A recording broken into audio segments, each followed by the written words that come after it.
Hello, everyone. It's Tiffany Bryant-Jackson, Education Manager of Three Bone Theater. We're here to talk a little more about the Lehman Trilogy. If you haven't gotten the word, we've extended one more show.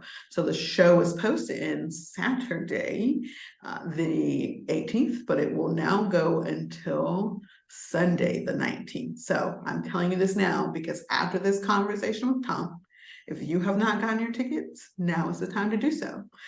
We are joined today by Tom Hanchett, who is a wonderful pillar of the community who has so much knowledge on Charlotte, its growth, its history, that we wanted to have a sit-down conversation with him on where we are as a city and how this show ties into what we do. Hi, Tom. Hello, it's great to be here. I saw the show the other night. It is smashing. It is three people inhabiting a century worth of characters, a rapid fire pattern, people taking different roles, and every once in a while it makes you want to cry. So you can't get better than that. Thank you. We're so glad you came out to see the show. Tell our YouTube audience a little bit about you before we get into any questions. A little bit about me. I'm a community historian. I have worked for the Historic Landmarks Commission here, for the Levine Museum of the New South back in its old incarnation.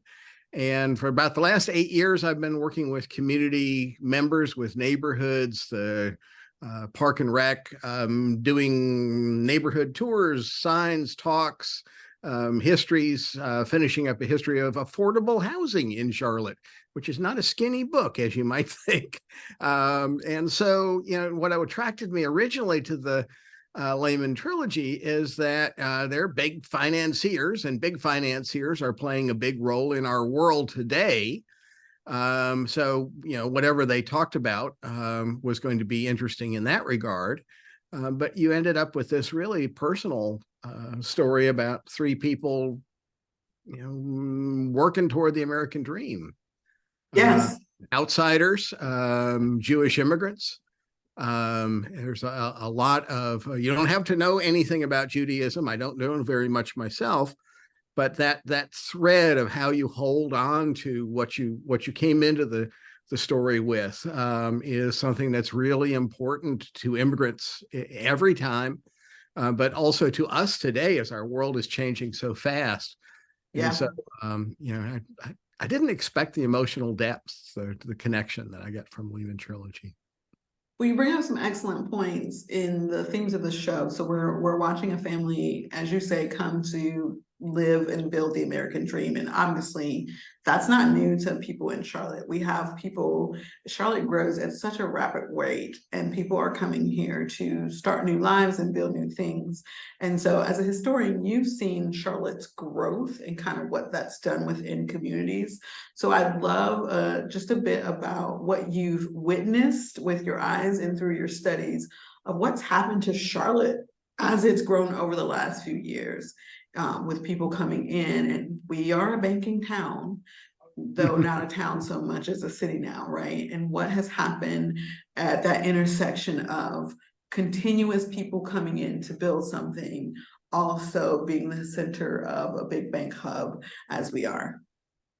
It goes without saying that Charlotte is one of the fastest growing cities in the United States, has been every year for all of this century so far, which means that we are a city of newcomers. And the Lehman brothers, when they get off the boat from Bavaria in the play, are very much newcomers. They're in Montgomery, Alabama, which is a go-go kind of place.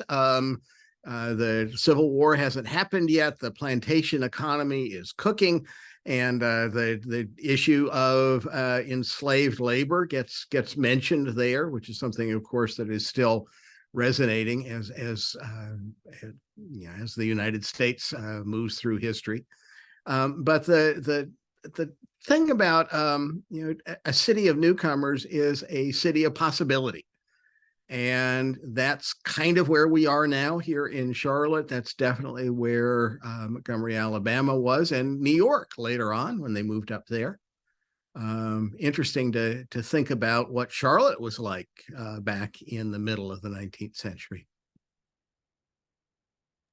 And talk about what you've seen. I know you've done a wonderful tour with us as Three Bound and our board as we ventured out and about in the city. Specifically, we focus on the west side of the city because that's where our theater is housed.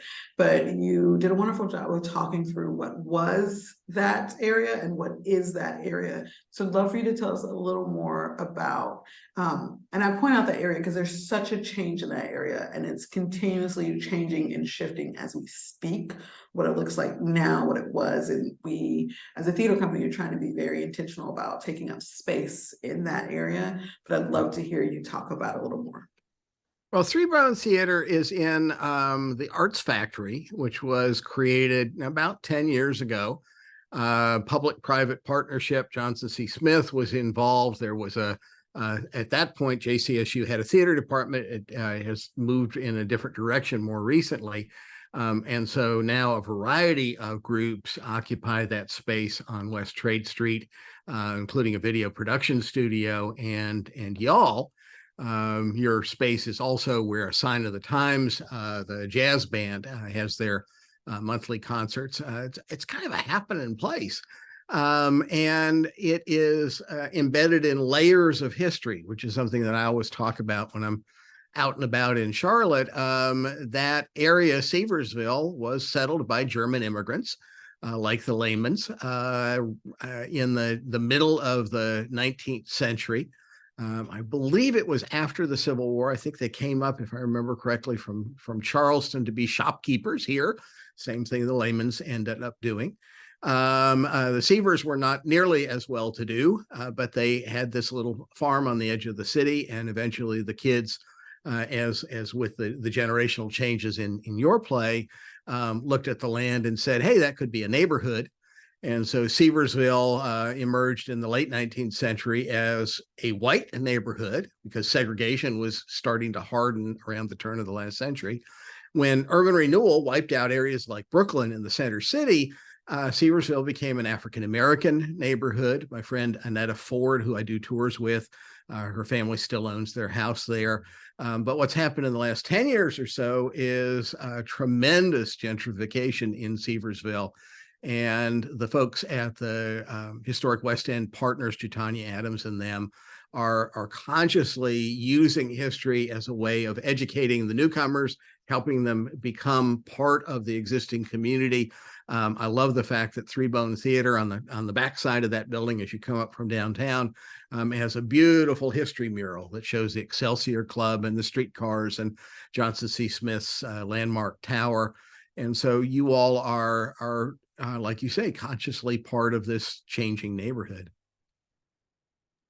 I think that also points to so much, right? History is always evolving, always changing. The city is going through generations upon generations of change, but in that change and in the gentrification of the west side of Charlotte at the moment, we notice a wealth gap that has grown in our city consistently. I think if you look at the stats, the potential to level up is not as great as you would like it to be, as well as the housing market has kept people kind of down, because I think I read we don't have what would be considered starter homes in a large majority of Charlotte for people to kind of get in and settle. So tell me what you've witnessed, that wealth gap and how it's kind of growing. Of housing in Charlotte, all neighborhoods, is at a really scary place. And that actually is an aftermath of, in my view, of the end of y'all's play in 2008. The Lehman Brothers were big players in what caused the crash of 2008, the Great Recession. In response, the Federal Reserve, after the play, cut interest rates dramatically to about zero, pretty close to zero, and kept them there until just recently. Right now, they're bringing them up, which is very painful. But what it's meant is that folks who qualify for a loan have been able to, buy all sorts of stuff, put together leverage deals, new apartment complexes, and it's transforming every neighborhood. And, go, which is just great if you qualify for a loan, if the bank's going to talk to you about putting together a leverage deal, but they're only going to do that if you already have money.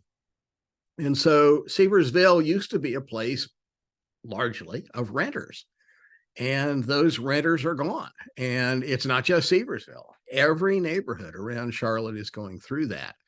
And it is frustrating because the decisions are not being made by our government. They're being made by a whole bunch of financial actors.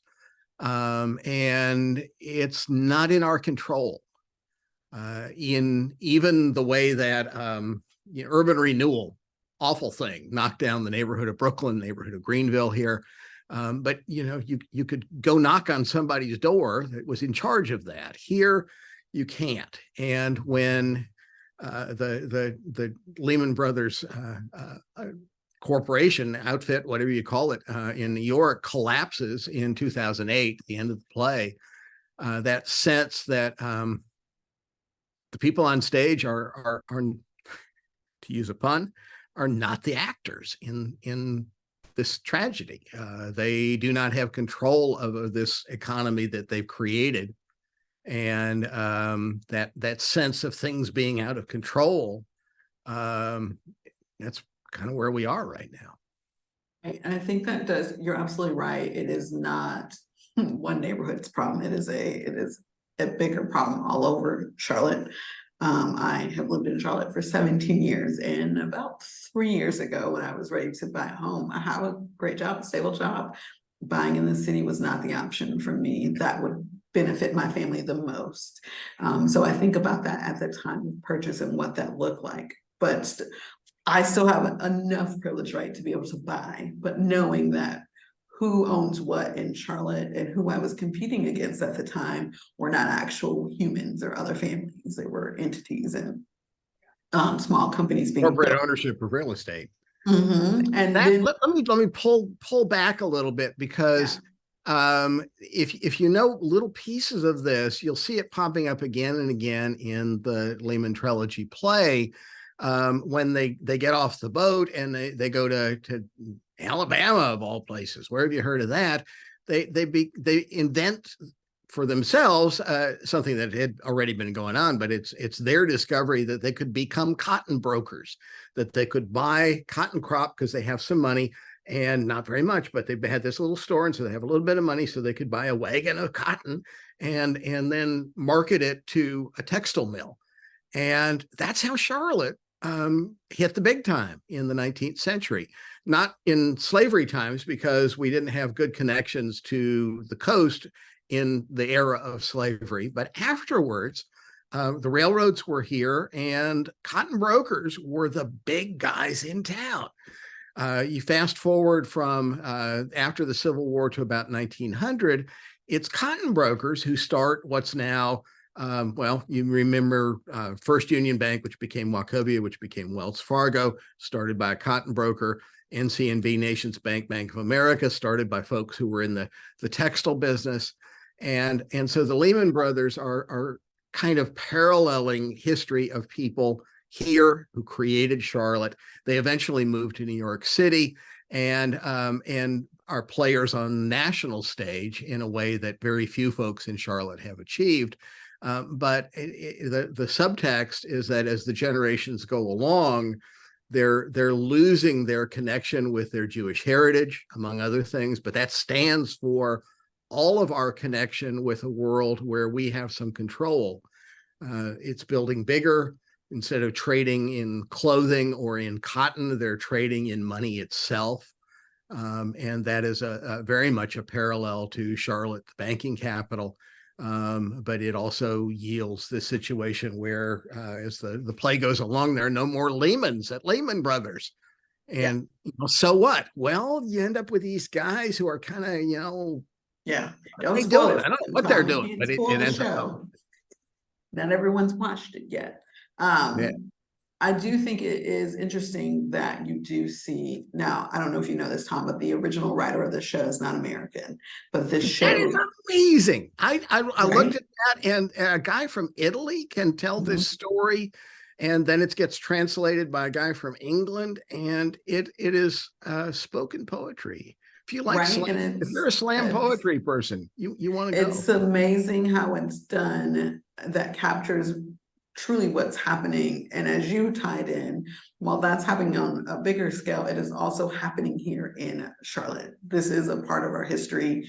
It all ties together and nothing stops. Like nothing stopped in the early 1900s. It didn't stop mid 1900s. It hasn't stopped in the early 2000s. And the effects of all the changes and things affect our, not just our industries, but it affects our families. It affects our education systems. So everything kind of rolls deep. Now, Tom, if people are watching this and like are asking themselves, I would love to know more about Charlotte. I want to tour more. I want to dig into more. I want to read the book you're writing. Point them in the right direction, Tom. Well, let me wiggle something here. There we go. I wrote a book about how Charlotte became a big city and how it became a segregated city. It's called Sorting Out the New South City. And this is available at places like Park Road Books or your friendly library. I also have a website, www.historysouth.org. No ads, doesn't charge anything. There are walking tours of the Three Bones Theater neighborhood around Johnson C. Smith University, Plaza Midwood, Dilworth, Myers Park, places like that, as well as neighborhood histories and stories about cultural history here. Charlotte was a bigger recording center than Nashville in the 1930s. And wow. And so www.historysouth.org. Now, if you have not seen the show, again, get your tickets. Tom is a witness of how genius these actors are on the stage with this production.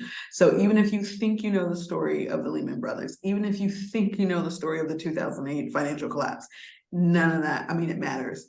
But what is so beautiful about this story is the way it is being shown to us right here in your own backyard.